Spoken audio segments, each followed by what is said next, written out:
Goat independence in 1947 और 1947 से पहले हम पर ब्रिटिश इन्वेडर्स या तो कह लो फॉरेन इन्वेडर्स ने राज किया है या फिर मैक्सिमम टाइम हम इंडियन से स्लेवरी करवाई है। और उन 200 सालों से पहले हम पर मुग़ल एम्पायर या फिर दिल्ली सल्तनत जैसे एम्पायर्स ने राज किया है और उन्होंने भी शायद हम इंडियन से हमारे इंसेस्टर्स से जो है काफ़ी स्लेवरी कराई है। But why I tell you this shit? जब तुम्हें ये पहले से पता है बात तो मैं तुम्हें क्यों बता रहा हूँ। इससे पहले मैं तुम्हें एक एक्सपेरिमेंट के बारे में बताना चाहता हूँ, द श्रोडिंगर कैट एक्सपेरिमेंट। ये एक्सपेरिमेंट श्रोडिंगर नाम के साइंटिस्ट द्वारा किया गया था 2 बिल्लियों पर, जिसने 2 बिल्लियों को अलग अलग डाइट पर रखा गया था। जिनमें से एक बिल्ली को काफ़ी अच्छी डाइट जिसमें उसके मीट काफ़ी अच्छा फूड दिया जा रहा था और दूसरी साइड उस कैट को सिर्फ इतना सा फूड दिया जा सके जिससे वो सर्वाइव कर पड़े और बस अपने बेसिक टास्क ही कर सके ज़िंदगी के रहने के लिए, सर्वाइवल टास्क। बट जब उन कैट की मीटिंग करवाई गई और दोनों के बच्चे करवाए गए, जैसे अच्छी डाइट वाली के अलग बच्चे और बुरी डाइट वाली के अलग बच्चे, ऐसे करते करते जो होना था एज़ यूजुअल कि जो जिसकी वीक डाइट हो उसके बच्चे और ज़्यादा वीकर, और ऐसे करते करते उनकी थर्ड जनरेशन मतलब ग्रैंड चिल्ड्रन अच्छी डाइट वाली के भी और बुरी डाइट वालों के भी, उनमें लगभग 50% का फ़र्क आ गया था। मतलब जो ग्रैंड चिल्ड्रन अच्छी डाइट वाली के हुए थे उनके स्कल साइज़ में, क्लो साइज़ में, बाइट फोर्स में लगभग 50% का फ़र्क था। जिसकी डाइट अच्छी थी उनकी ग्रैंड चिल्ड्रन साइज़ में बड़े, उनका स्कल का साइज़, उनका वाइट फोर्स, सब कुछ जो था वो एज़ यूजुअल ज़्यादा ही था बुरी डाइट वाले से।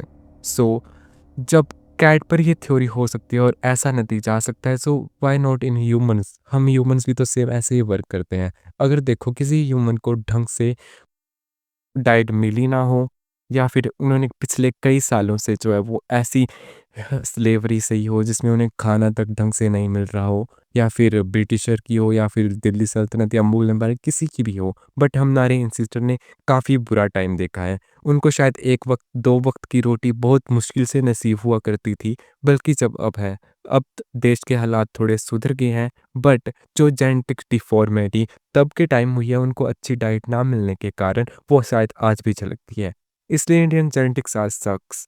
बट तुम चाहते हो कि तुम्हारे चिल्ड्रन, तुम्हारे बच्चे जो हों उनके जेनेटिक्स इतने ख़राब ना होते जाएँ और तुम अपने जेनेटिक्स को सेव करते रहना चाहते हो। So bro, please focus on your diet. अपना प्रोटीन इंटेक हो सके तो हाई रखो। I know protein is little bit costly और हमारे यहाँ पर शायद इतनी नॉलेज भी नहीं है लोगों को, शायद जिनसे मैं मिलता हूँ उनमें तो बिल्कुल भी नहीं है कि प्रोटीन किस चीज़ से मिलेगा और उनको क्या खाना चाहिए for a healthy diet. But bro, अगर हो सके तो प्लीज़ तुम चाहे बेशक कपड़ों के लिए ज़्यादा पैसे ना खर्चो, बस अपनी डाइट को पूरा रखो। प्रोटीन इंटेक अपना पूरा रखो, बिकॉज़ खुद के लिए नहीं तो थोड़े अपने आने वाली जनरेशन के लिए भी सोचो। अगर तुम्हारी डाइट खराब हुई तो तुम्हारे बच्चों की फिज़ीक, उनकी आईक्यू सब कुछ बिगड़ता जा सकता है। और अगर तुम्हारी डाइट खराब हुई, अगर तुम इतने गरीब हो कि प्रोटीन भी अफोर्ड नहीं कर सकते, तो ब्रो तुम क्या कर रहे हो? तुम्हें वीडियो नहीं देखना चाहिए। जाकर काम करो, थोड़े पैसे कमाओ for your diet, for your तुम्हें अभी शायद बेसिक नीड्स भी हैं।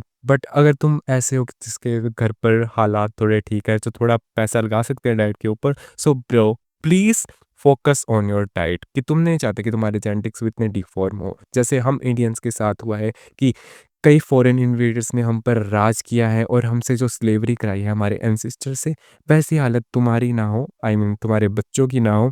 तो please focus on your diet. Like पिछली जनरेशन में ऐसा हुआ करता था कि एक घर पे 5-5 6-6 बच्चे हुआ करते हैं, अब शायद उतने नहीं होते हो, बट तब एक बच्चे को ढंग से प्रोटीन नहीं मिल पाता था, सो बाकी क्या खाएँगे? उनको रोटी भी एक टाइम की शायद मुश्किल से नसीब हुआ करती थी, इसलिए हमारे इंडिया में इतनी जेनेटिक डिफ़ॉर्मिटी आ गई है।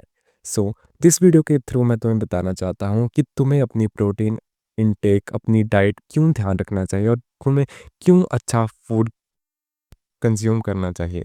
Not for yourself but for your generation, your grandchildrens and like anything else. So ये था आज की वीडियो में। थैंक